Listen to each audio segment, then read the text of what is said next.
All right, greetings everyone. I hope you can hear me. Welcome to 2023. This session, this year, will be, as I said, we'll be dealing more on human development. We want everybody to be a leader that they can be. And one of the things they say is readers are leaders. So we'll be dealing on the existing protocols, laws related to the marine, of course, regulations and all that. And also be talking about the new ones. These laws and are like the pillars, the foundation basically of the maritime industry. Without them, we won't have a lot of what we have on board. You know, the regulations guide us. So I implore you, I encourage you to listen and also to learn. And also, I think after this session, we will be, what I want us to do is to take one book per month. So I think I'm looking at this LSA code for February. But anyway, let's leave that for now. Let's welcome Koni. Koni is my friend of over 20 years. So let's welcome Time her flies. to this group and for this class today. And thank you so much, Koni, for doing this in short notice. The floor is yours. Okay, thank you, Tayo, for having me. I think I feel privileged that I'm doing the first class for the year. I don't know what it is, but I believe it will be a good year. So yeah, we get on to it. Disclaimer, this is not for academic purpose. However, it's just to create awareness and sort of enlighten participants. If you're writing an exams, I would encourage that you further go and read. However, when you're reading up these things, you already have a bit of background, and I hope that towards the end we will also engage and share comments, questions, and answers and suggestions about the subject. But really, this is just setting the foundation on the subject topic for you, and we expect that you carry on and then with further studies. So the greenhouse gas emission strategy, it gets, the topic gets a lot of, how do I say it, a lot of references. So you can easily say it's the MARPOL Annex 6 amendment. You can also call it the maritime decarbonization journey or the greenhouse gas emission strategy. So it's an interesting one. It's one that is here to stay. If you're very active on LinkedIn, you can't go a whole day without seeing one new post about the greenhouse gas emissions or decarbonization. I think decarbonization is taking center stage now, or it's more come to stay.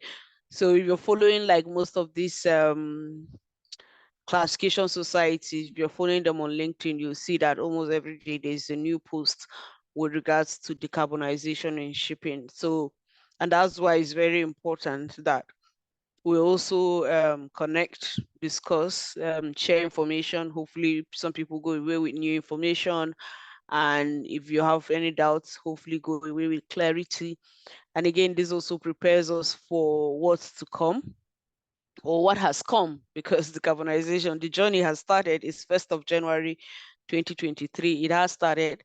So one way or the other, so long as you have anything to do with shipping, you will be impacted one way or the other. That's why we thought it wise to have this session.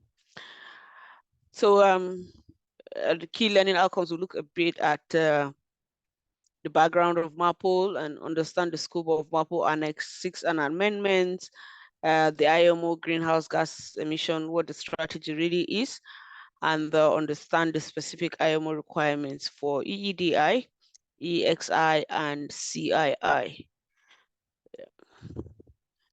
So what is MARPOL really? I mean, all of us here are professionals, so it's not new to us, but as we all know, MARPOL really got its root from incidents that have happened in the past. I mean, with the maritime regulations, it's been said that the maritime industry has been a very reactive one in terms of our regulation. So you look at MAPO, you think of the Tauri Canyon. SOLAS is also post-incident. So you look at the pillars of the pillar regulations of the maritime industry, all were as a result of incidents that have happened. So even after the Tory incident, more incidents have happened, which eventually led to the MAPO Convention. I'm sure we're all quite familiar with the MAPO Convention, but more specifically, we'll be looking at MAPO Annex 6, which is prevention of air pollution from ships, which was entered into force on the 19th of May in 2005. So MAPO is the main international convention aimed at prevention of pollution from ships caused by operational or accidental causes. It was adopted at the International Maritime Organization in 1973. The Protocol of 1978 was adopted in response to a number of tanker incidents between 1976 and 1977. The dates always key to remember, and I think that's why I love this table here. It's easy to pick up the dates and memorize for exam purposes, especially. I don't know what the exam terrain is like, but then, yeah, in the past, it used to be you have to at least make reference to the dates. So MAPO Annex 6, which we're going to be focusing on, in 1997, a new annex was added to the International Maritime Convention for the Prevention of Pollution from Ships.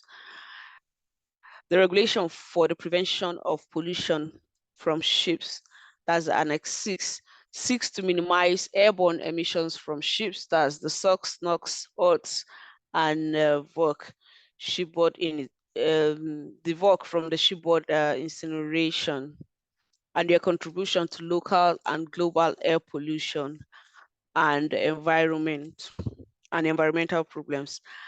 Annex 6 entered into force on the 19th of May in 2005, and a revised annex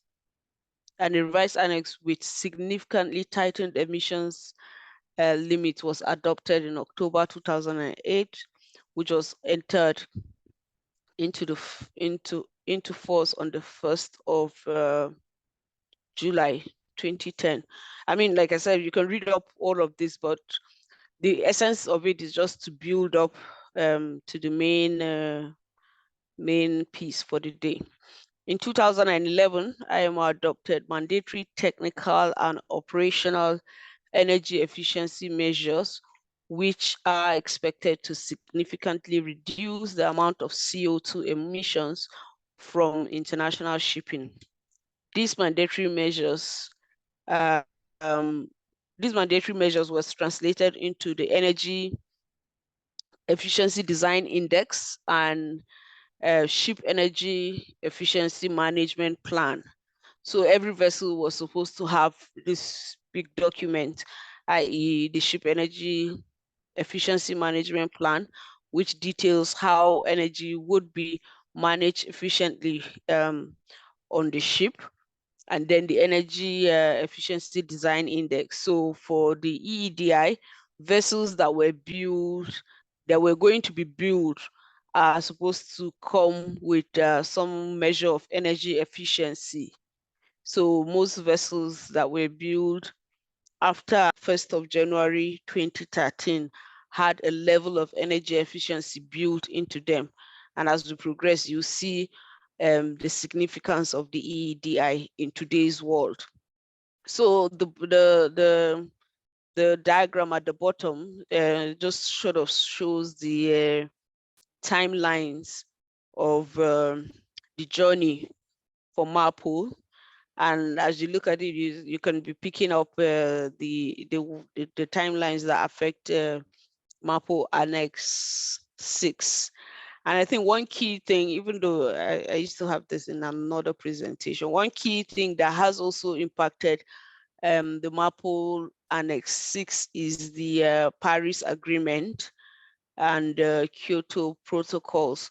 So all those ones are the climate change related agreements signed by the UN, and then IMO too followed suit and just sort of how do I say, started pushing for the emissions control from vessels. So while the rest of the world is talking about how they're going to limit emissions into the atmosphere, the IMO also thought it wise that the emissions from the ship shouldn't just be left on their own, and that's why the focus on Annex 6 became very important. So the IMO greenhouse gas emission strategy, pardon me. So the Paris Agreement is a legally binding international treaty on climate change. It was adopted by 196 parties at COP21. I think last year was COP27, so that's how far the journey has been. And this was in Paris on the 12th of December 2015 and entered into force on the 4th of November 2016.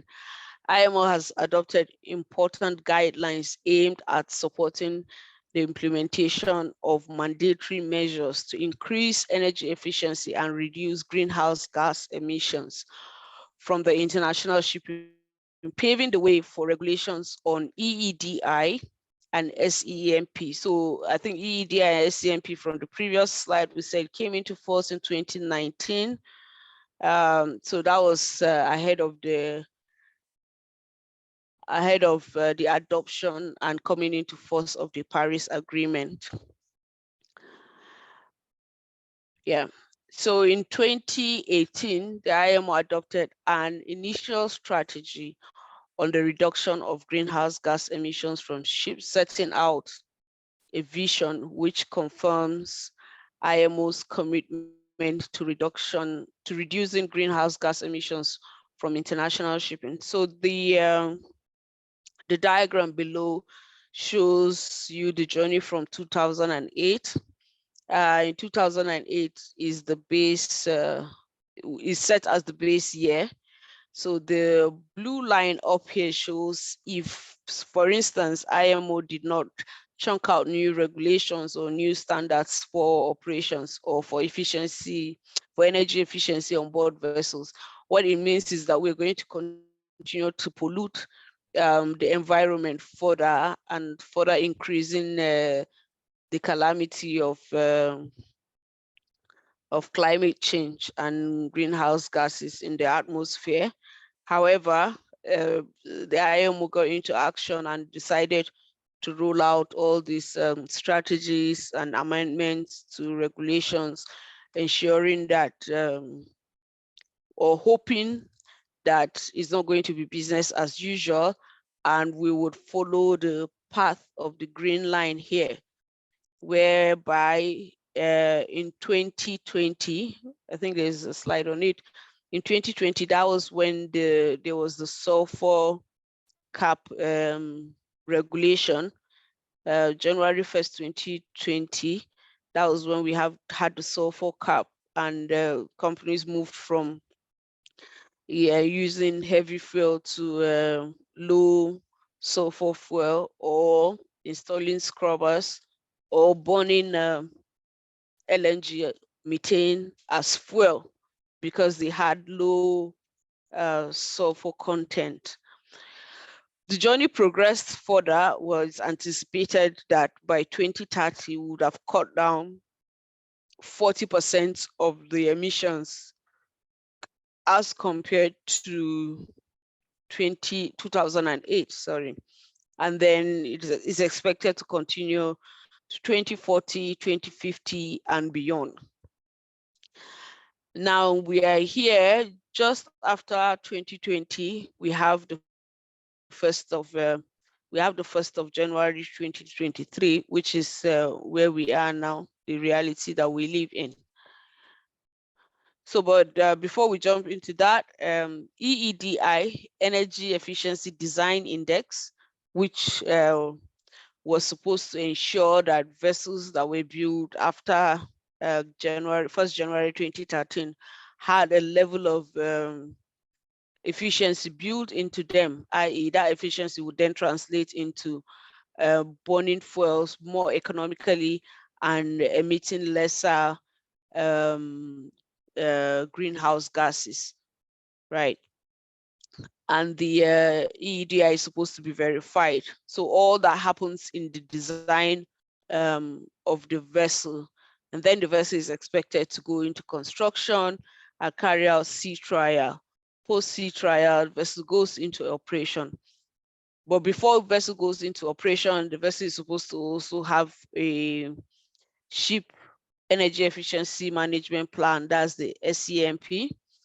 And the plan, you have a plan in place, and as you go into operation, it's expected that you continue to improve on that plan, because as we know it with everything, sometimes a plan is what it is, right? Until you put it into operation, and then you start to realize what works, what doesn't, and then it's expected that you continue to improve it.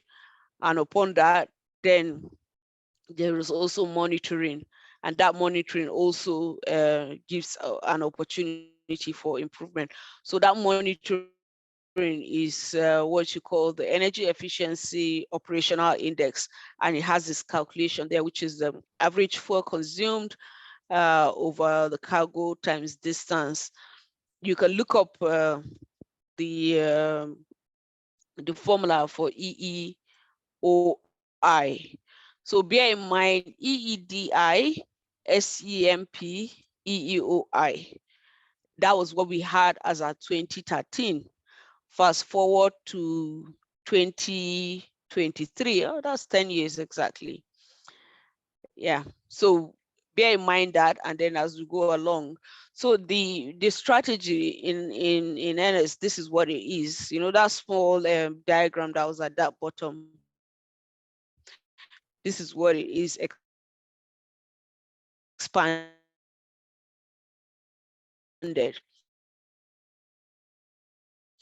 So set series of greenhouse gas emission reduction milestones through to 2050. 2020, we had the low sulfur fuel mandate, reduce the limit of sulfur content of fuel oil used in ships from 0.5%, no, sorry, from 3.5% to 0.5%, and that was effected on the 1st of January 2020. However, before 2020, there was the sulfur emission control areas. You can read that up, which is mostly around Europe. So before the world adopted the sulfur cap, the sulfur emission control areas in Europe had already adopted that. And when you were going into a port in Europe, you would have to switch over to a low sulfur fuel to burn while within European ports. Sorry, but that was not captured here, but you can read that up. 2023, that's today. The short-term decarbonization deadline requires finalized short-term measures to reduce CO2 emissions by 2023. So as we go further into the slides, you'll see in details what these short-term measures are, what is expected for us to achieve in this 2023. And then by 2030, it's expected that the midterm decarbonization deadlines mandate an average 40% reduction in CO2 emissions per transport work by 2030 compared to 2008 levels. And then by 2050, long-term annual GHG reduction deadlines. So, I mean, looking at the ships we have in the world today, you ask, are the ships going to go away? What else can be done? There's a lot that we can do for now, but I think for the most, people are really looking into the future of alternative fuels, which on its own is a very big topic of conversation. So this was a brief of IMO 2020 implementation. A lot of people went into scrubbers for those that could afford modification, went into modification for to burn LNG, and then typically LNG carriers just carried on burning LNG. And then there was also methanol, some went into LPG, and then a very tiny percentage went to hydrogen. And I think the people that ended up with hydrogen will be the ones smiling today, because hydrogen is also proposed as one of the alternative fuels for decarbonization. So remember EEDI, energy efficiency was supposed to be built into the design of the vessel and the building and right into operations. That brings us to EEXI. So for the greenhouse gas strategy, EEXI means energy efficiency index for existing ships. I think this was so energy efficiency index for existing ships, meaning every ship that is built after 2013 will have to calculate their EEXI, and this will be a one-off calculation. And the process flow for that is here. So what is expected is that there will be an issuance of EEXI technical files, including the EEXI calculation. Typically, you expect the superintendent, chief engineer, and then depending on how much involvement they can involve the crew to get these files together. They'll put it together, submit it to class, and class would approve the EEXI technical files. And then the EEXI technical files will remain on board, right? And in 2013, that's from this year now. And I think it also follows with your certificate. So while these files are on board, when they come for your IEE certificate, when they come for your certificate renewal, a new certificate will be issued. That's IEE, and it will be a one-off. So it's saying, you know how the ships after 2013, they were designed with a certain energy efficiency built into it, and that's permanent, right, on the ship. And then as the ship goes into operation, things happen, but it has already that default energy efficiency. So it's the same way the EEXI works.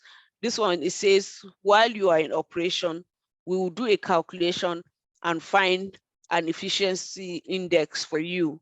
And that's permanent, that doesn't change. And then you'll be issued a certificate, a one-time certificate to say, this is your energy efficiency index. So the initial one, like I said, superintendent, chief engineers, depending on the level of engagement, that will be done by the ship owner and manager.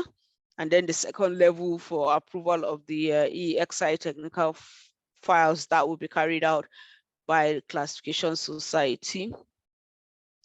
And then the same classification society now on behalf of flag, or if the flag states have their own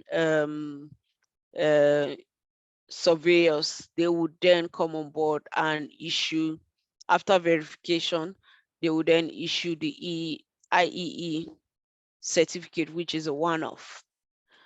Furthermore, the scope for the EEXI covers cargo, ro-ro, and passenger ships with conventional propulsion, cruise ships with non-conventional propulsion, LNG ships with any propulsion, deadweight, size, thresholds as per ship type. and it's expected that calculation is done once in the lifetime of the vessel, a design index, and is not operational. It's based on standard reference conditions, not onboard measurements needed. Ships to comply with EEXI by first IAPP survey after 1st of January. So the I think that's international pollution prevention. So the certificate, once you go for the renewal of your annuals, the IEE will be issued, and then your IAPP will be renewed. As you go along, you see where the difference in these two certificates will happen. EEXI technical files must be submitted to class for approval, and the new IEE certificate will subsequently be issued. And once it's issued, it will remain on board.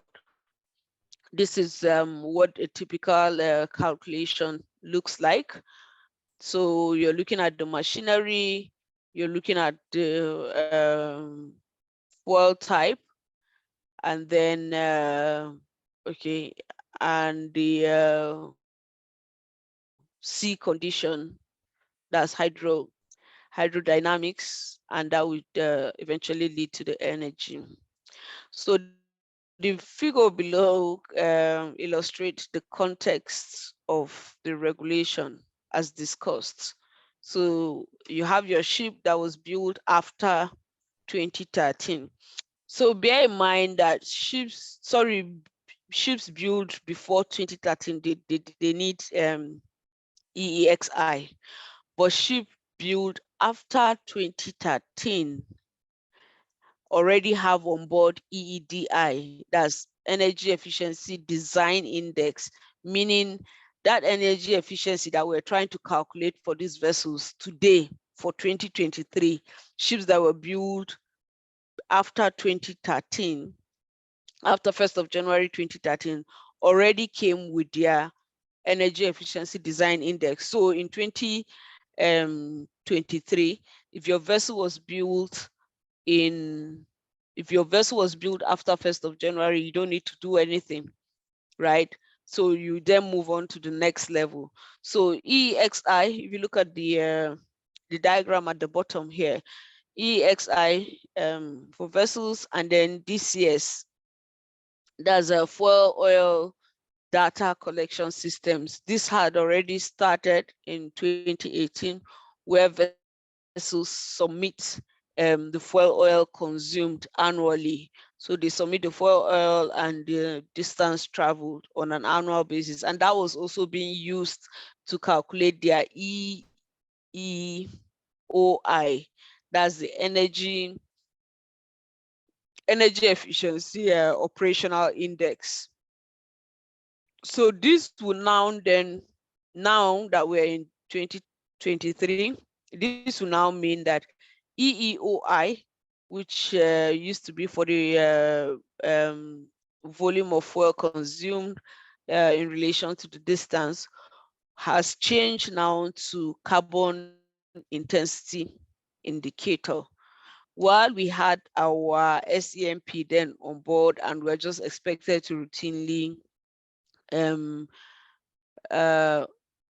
amend it or improve it where necessary.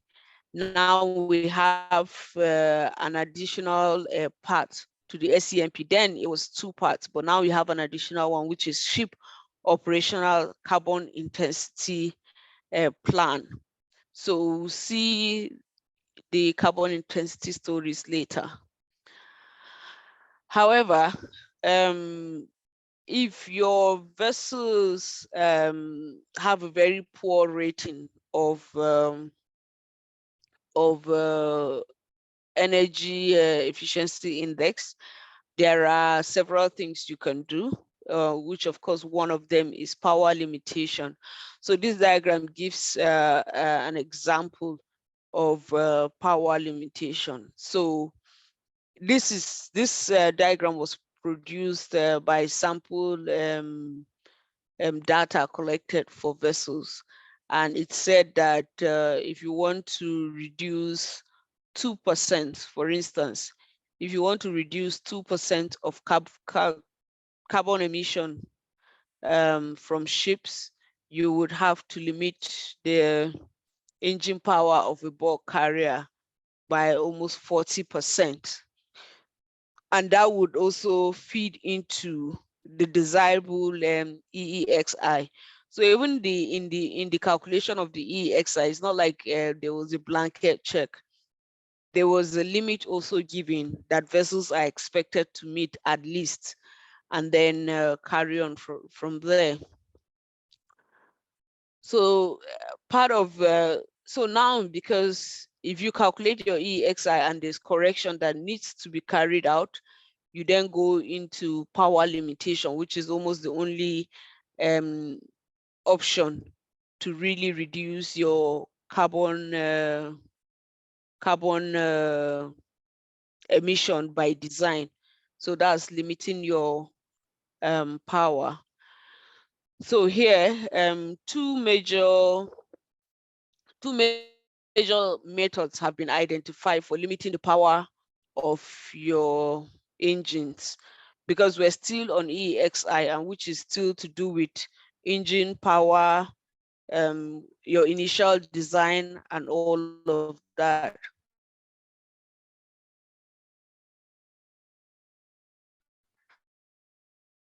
So you see EEXI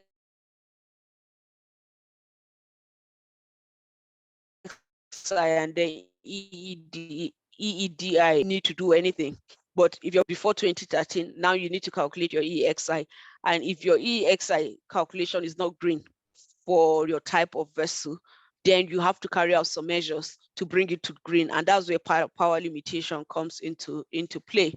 So for the two types of power limitation, at least now approved and being used as of today, is shaft power limitation and engine power limitation. Please pardon me, I'm not an engineer, but if there are engineers here, maybe towards the end you can sort of explain these things better for us. So I'm here from this time on for a moment. I'll just do textbook related explanations.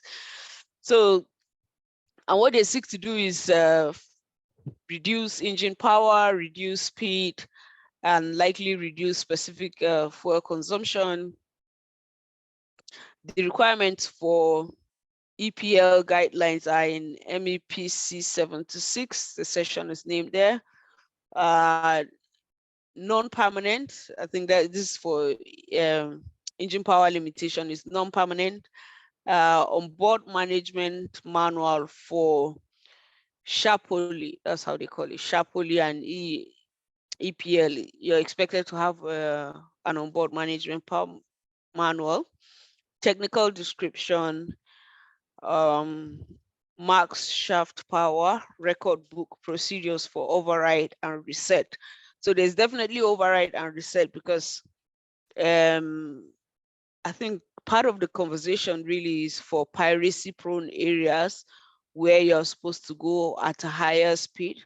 So the part of your plan also, and the SCMP will be the override, the conditions for override will be stated there. So this will be like vessel specific and region specific. So the guidelines for these two are out there. You can look for it and read further. And then here for the engineers, like I said, it's showing how the two work. So the Sharply, the limitations is on the shaft. So it's pointing here, it says refers to actual measured shaft power with standard G models of 82,400 nautical miles per mm squared. Then for the engine power limitation based on test bed, results of relations between fuel rack position and BHP. So I'm sure the engineers in the house will maybe help us explain this later. So just take note of the pictures and what they seek to interpret. So furthermore, some calculations here, it shows you that the EPL, the engine power limitation, will be on the engine, and the sharply, the shaft power limitation will be on the shaft. The advantage for the engine power limitation in operations, MCR LIM can be used for propulsion only, PTO switched off, and additional auxiliary engines used for auxiliary power, that is higher maximum ship speed than the sharp pulling. So basically saying that the EPL gives you a bit more advantage in terms of power or speed, sorry. Then the advantage of the sharp pulling in operation in case of higher auxiliary power demand, e.g. for river containers, PTO can cover the auxiliary power independent from propulsion power, i.e. higher engine power available than with EPL. In a nutshell. So furthermore, further information about the Sharpoli in application, it is beneficial for multiple engine arrangements, shaft generator arrangements, multiple shaft line arrangements, steam turbine systems, such as LNG carriers. Requirement for Sharpoli is a power limiter according to the EEXI result. Like I said, if your EEXI calculation is not green, then the percentage of power limitation will be calculated, and that will be applied to the vessel. It has an override, the release of power reserve, alarming. It should have an alarming system in case it fails. Indicator, status of the system, it needs to be visible. Recording in case of an override, and it should be tamper-proof operation to ensure reliable record. So that's EEXI in a nutshell. I've gone through why we need to calculate the EEXI and how the certificate will be issued, and then the Sharpoli EPL required as additional measures to be applied to adjust your EEXI to ensure that it's green as opposed to red. However, as we progress into 2024, then CII, the carbon intensity indicator, would now take center stage, because by December 2023, would have ended the conversations of EEXI. I'm not sure it will be surfacing anywhere else, because it's expected that we would have done our calculations and obtained certificates for that. However, for carbon intensity indicator, and if you recall, I said this is replacing the energy efficiency operation index, which is still a factor of the fuel oil consumed and distance. It has a whole lot in the calculation though, but basically that's what it is. So going forward, the carbon intensity indicator will be calculated on an annual basis to also show how your energy efficiency, that's in terms of consumption, right? So CII is a measure of how efficient a ship transports goods or passengers, and is given in grams of CO2 emitted per cargo carrying capacity and nautical miles. So for now, this is the formula for calculation. The ship is then given an annual rating ranging from A to E, whereby the rating thresholds will become increasingly stringent towards 2030. The CII applies to all cargo vessels, ro-ro parks, and cruise ships. all above 5,000 gross ton. Impacted vessels must demonstrate compliance by their next survey, annual, intermediary, or renewal. So if you're on board a ship this year and is above 5,000 gross ton, expect that when they come for these surveys, all these certificates will be featuring, especially if the vessel is if the vessel was built before 2013, you would expect that the vessel will be issued an International Energy Efficiency Certificate, which is a one-off. However, International Air Pollution Prevention Certificate is an annual certificate, which now the CII will be a core element of that certificate. As we go further, yeah, okay.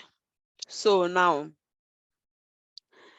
the CII, starting from 2023, meaning at the end of 2023, remember I briefly mentioned DCS, the data collection that is already done by the IMO. So you would then submit your volume consumed and total distance traveled, and then all the other factors will be applied, and your CII will be calculated. And when you calculate your CII, that the result will keep you in any of these bands, band A, B, C, D, or E.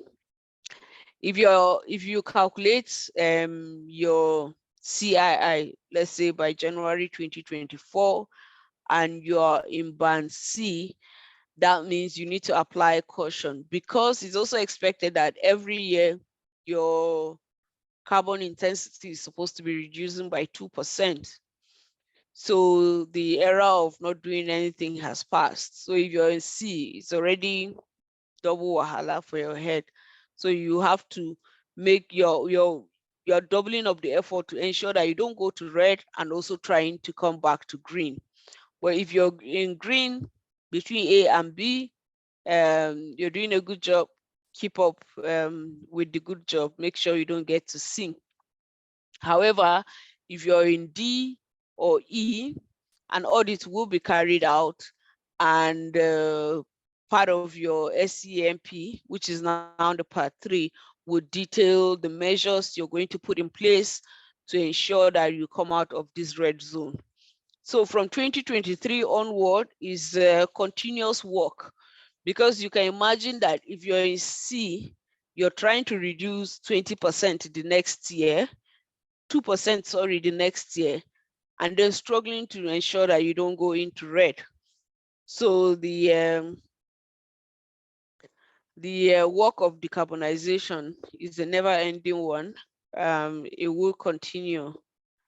So definitely the struggle now is to be between A and B. However, all right. Yeah. So this is also a brief, is more like a summation really of all that we've talked about. This image, that's what it does really. So it says you calculate your EEXI, you fix your power limitation where necessary or needed,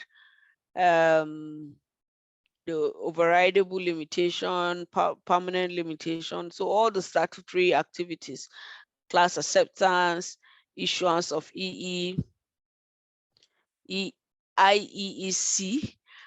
and then over here, and that's when CII kicks in. So the SCMP consists of 3 parts. So initially it was ship part 1, 2, but now part 3 has been added, which is ship operational carbon intensity plan. So already you have a plan to make sure that you keep reducing your carbon emissions. However, if you are at D or E, you further update the SCMP to show what you want to do to come out of this D or E, and that will be approved by class. So the work gets tougher by the day. However, the IMO didn't just leave everybody to go and try and figure out things of their own. They came up, they put together this very smart diagram saying that power and propulsion systems, if well managed, i.e. you carry out your propeller polishing and all the other measures here and there, you can get up to between 5 to 15% reduction in greenhouse gas emissions. Fleet management, logistics and incentives. And with this really just in time arrival, you hear that being talked about a lot these days. So if you're able to manage your fleet, and all the other activities, now including voyage optimization as well. So this is very, very operational. So there is opportunity, and interestingly here they say up to 50%. But what it's just basically saying, there is an opportunity within your operations to also limit the greenhouse gas emissions. And then concept, speed, and capability can give you from 2 to 50%, up to 75% extensive speed optimization, which also falls back to voyage and then fleet management. So operationally, what they're saying in essence is that there's a lot that can be done operationally to ensure that we limit fuel consumption, and by so doing, limiting greenhouse gas emissions. And if you decide to go full electric, i.e. run on batteries, you can go you can reduce by 50 to 90%. And I know that the electric powered vessels are really picking up in Europe, and reason being that they're on shorter voyages, and so they can easily make landfall and recharge their batteries. And there's also the provision to charge on board, which is why it's not 100%. There's a bit that can be emitted too. And then if you go bio and LNG, you can cut down, this bio I think is methane, you can cut down by 35%. 90% comes from biofuel, which again is part of the future fuels being considered. Hydrogen and other synthetic fuels will give you 80 to 100%. Energy management in general gives you 1 to 10%. Hull and structure, if you do clean your hulls regularly, hull biofouling management, taking care of your hull gives you between 2 to 25%, depending on the kind of measure used. So while it sounds like it's gloom, when you look at the CII, basically this diagram is saying there's hope, and this is really where the work lies. And the beauty of this is that is everybody involved. You cannot say this is for ship staff or this is for shore staff, this is for charterer, owner, manager. It's everybody involved, even the users of the vessels, that's the employers of the vessels, be it cargo carrying or whatever the vessel is doing. All this, all everyone is involved in making sure that we cut back on greenhouse gas emissions from ship. And that is all from me. Thank you very much. Thank you, Koni. You know, I was saying when you started, I said that myself and Koni, we've gone back 2002, so that's about 2002. That's about 21 years now. So Yeah, yeah. You know, long I'm time. going gray, but she's going more beautiful. So anyway, thank you so much, Koni, for this beautiful presentation. We really do appreciate it. Does anybody have any question, any comments as well? On the ship's oil, I know while I was with Total Energies, one of the vessels, I think it's called one of the Strickland vessels, have a J. McCall. There was an experiment on some modification on the hull with a hull vane technology, also to see how we can reduce on GHG. So yeah, that should kick in shortly. We'll be looking at the product of that whole that installation, that technology on on the speed and the overall lesser consumption and all that. So brilliant presentation. Thank you so very much for this, Koni. I want to people, anybody with a question, one or two people with any questions or anything related. Yeah, can I say something? Yeah, please go ahead. Okay. Yeah, my name is Engineer Bartholomew Kim. So I thank you, Koni, for the presentation. Thank you, Tayo, for the opportunity to create this forum. Yeah, I've been listening to Koni and some of her. She said engineer, some of the terms and what she has been saying about the EEXI and the CII and all of this. Yeah, so mine is, I wouldn't want to bore her with so many questions because from the engineering point of view, I actually understand what she's trying to say. So I just like what she said, this is coming into force, and just like every other regulation under Annex 6, this is part of the Annex 6 of MAPO regulation. And as she said, the MEPC 76 of the committee that came up with the resolution on all of these and needs to be added to Annex 6 as it concerns regulation 23, 25, and 28 as is being added. Just like you said, talking about scrubbers, where you have Annex 13 and 14 for NOx and SOx. This one has also come up 23, 25, and 28 for EEXI and the CII. So just like you were saying, because the engine manufacturer, the EDDI, which is the Energy Efficiency Design Index, the engine manufacturer in relation with the class has to come up with that because the engine has to manufacture to meet that requirement when they do the classification, the machineries and all. The engine has to meet that requirement for the IAPP certificate to be issued before your ship energy efficiency management plan will be issued and all of those. So with this modification and for existing ship, as she said, this will come into place to augment all of that so that you can be able to monitor the carbon emission index to reduce the greenhouse gases and be able to attain that carbon footprint that we are all looking at 2030, 2050. And she went further to talk about some technical terms and in terms of, because this is, when you're talking of dual engines, that's why she's talking about the MCR, the LRM, the specific fuel consumption, because all these are in relation. Because if you're using the other source of energy, like the battery type, you wouldn't consider this because if you're using either nitrogen or you're using nitrogen or hydrogen cells or whatever you want to use, or you methane as a gas, you have to consider this because when you're matching the engine at the proportion level when you're matching the engine to the propeller, you consider the maximum continuous rating of the engine at a certain speed where the specific fuel consumption is relative to the speed. So you must consider the lower, the light running mode, that is the LRM, in relation to the maximum continuous rating of the engine at that particular point in time. So all these factors are the technical facts that have been put in this whole regulations to be able to tell engineers what to do. But as an operational person, just like you said, the three parts of the MEPC 76, which start to do with the operational part. Somebody who is operating in the vessel may not have the details of all of this, but for somebody from the research point of view may have this understanding that this is where they arrive at this. So yours is to like, okay, if you have a scrubber, somebody who's working in a scrubber vessel, know that there's a rate.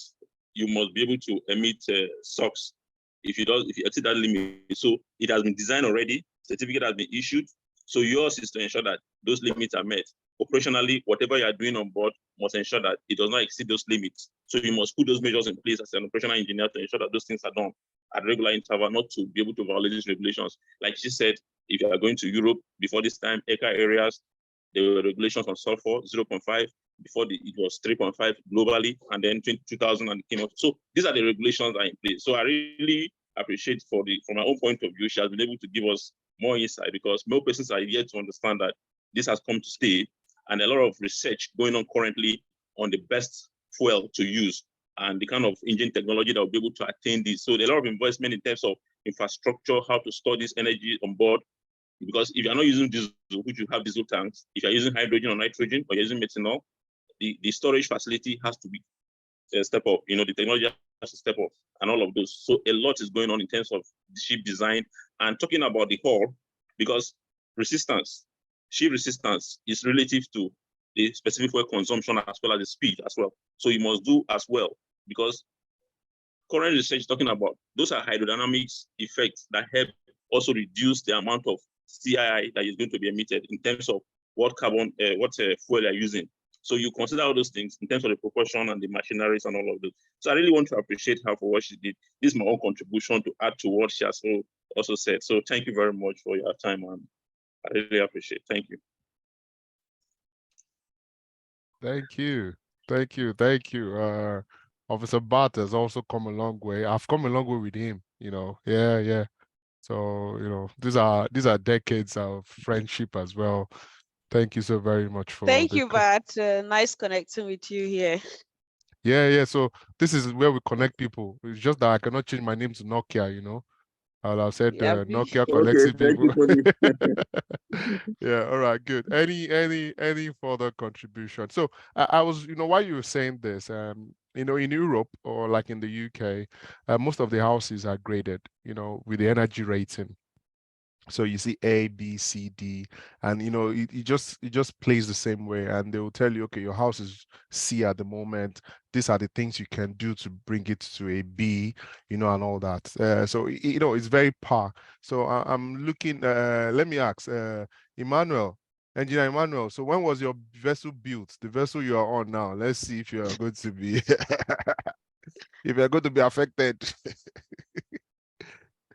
You are scratching your head. I think I know the way your vessel was built. If it's the one I know, I think it's 290. You're on mute. You're on mute, actually. You're on mute. We can't hear you. Talking to me. Yeah, when was your vessel built as well? I'm a transporter. Oh, you're a transporter. Okay, yeah, there's an engineer Emmanuel here, but his vessel is mute. He's trying to look for the answer. If you are on Osayamo, your vessel was built in 2019. I'm telling you now. So maybe your vessel will be affected. You're on mute. We can't hear you. You have to unmute yourself first.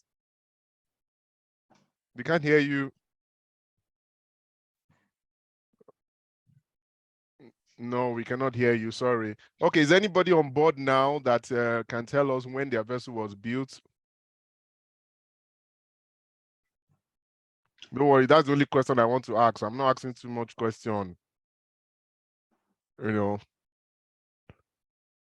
So yes, I think this is going to be something we have to look into. And apart from the technicalities and all that, I also think for the sake of human, for the sake of ourselves, for the sake of our health, we need to start considering how to make our environment healthy for us, especially if we are working in the coast areas as well. We need to contribute our own quota as seafarers to reduction in emission of GHG. And this is also a very interesting part, you know, Koni, you know, I did a law master's in oil, gas, and renewable energy. So this is another. So for people that want to go into law, that's a field, because I guess if you're looking for trouble, if you're looking for law cases, you know, on renewable energies and climate change, yeah, it's a market. It's a market. Unfortunately, there's only one law case in Nigeria. I think that was 1995 about renewable energy, and it was won in the Supreme Court. However, it has not been enforced. So in Europe or in US, there's a lot of cases, you know. So I mean, I'm not saying you should sue people. I'm just saying that that's another part. So there's the engineering part, there's the operation part, there's the legal part, there's the management part, commercial part. So thanks for the transporter that is here as well. Yeah, advocacy. You know, the transporter that is here as well. So, you know, looking at how we can reduce our GHG from food supplies, from how we do our turnovers. For the IOCs, I don't know if there's any of the member of IOC's logistic team, how you use your vessels, utilization of the vessel as well. You know, how do you just load one cargo? Or cargo has to, I mean, for me, drilling is always interesting people. Every cargo is urgent. Everything is urgent for the rig, you know. But we might have to think twice and see how we can reduce it. Thank you so very much. I think I like that you said how everything is urgent for the rig, and that's where really, if we go back to this diagram, management really needs to take center stage. You see fleet management, logistics, and incentive. Yeah. You see that already can give you close to 50%. And even within my organization here, I keep shouting, like, fleet management, scheduling. Yeah, There's yeah. no more emergency. No. There's no more. Once this starts, there's no more emergency. So it means your planning has to be top notch. Yeah. No need to come at full speed and go and stay in drifting area for 2 weeks. Yeah, absolutely. No, if you do that, you're already automatically at sea and you're already going to red. So it's Yeah. not business as usual anymore. Exactly. A lot to Thank you so a lot much. of adjustments to be made by everyone. Thank you so much, Koni. We really do appreciate this. And I'm also challenging all of us. I said this year we're going to read. We're going to be reading all those manuals on the book, on the vessels. So if you're on board for the month of February, we are reading the LSA code. LSA code. You need to know why things are the way they are, please. So if you're on board, please pick up the LSA code. Just read through it. Read why the life jacket is there. Why is your life buoy where it is? Those little things. The LSA code is a very beautiful book. So I'm encouraging us to please do that for the month of February. Thank you so much and have a beautiful evening. Thank you, Koni. Thanks to everybody that has attended. Officer Bat, pleasure to meet you. Umar, thank you. Emmanuel, Thank you. hopefully we'll see you again next week.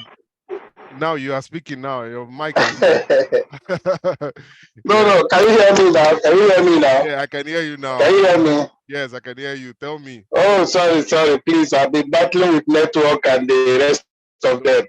No problem. So I'm sorry. When was your vessel built? I'm on board of Sarugwe. Okay. Yeah, my vessel was built 2011. Okay, no problem. That's fine. But you have to 2011. So in this case now, what am I going to do? What are we going to do? You pay. Considering the engine type. What is your gross ton? Yeah, What's the gross ton of the vessel? The gross ton of the vessel, I think it's about. It's about 1,000 something. Yeah, it's less than 2,000. No, so it's not. It's 5,000 for now. Yeah. It's 5,000 But for now. the beauty of this, I mean, like recently I saw garbage book. Yeah. Garbage book now has gone down to as low as 500 gross ton. So don't get too comfortable. It will come down to everybody. So 5,000 is maybe a manageable size, but then eventually it will come down to every level. So no one will be left behind. I think we just have to, wherever the size of the vessel we are, our families stay around. If you are in Port Harcourt, you know the suit level. If you are in the river areas, you know the suit levels, and even in the inlands as well. So we just have to be conscious of how we, for example, I know Total will say if you're not doing anything with the rig or in any installation for 30 minutes, pull out, go and stand by. Don't just stay on DP, things like that. We just have to keep doing all the things we're doing. I know Stars is doing a wonderful job as well in trying to cut down their GHD in their vessels. I've spoken to some of their management while I was there. So yeah, I see that. So thanks again to everyone. It's a pleasure to be here, and we'll see you again next week. Bye for now. Yeah.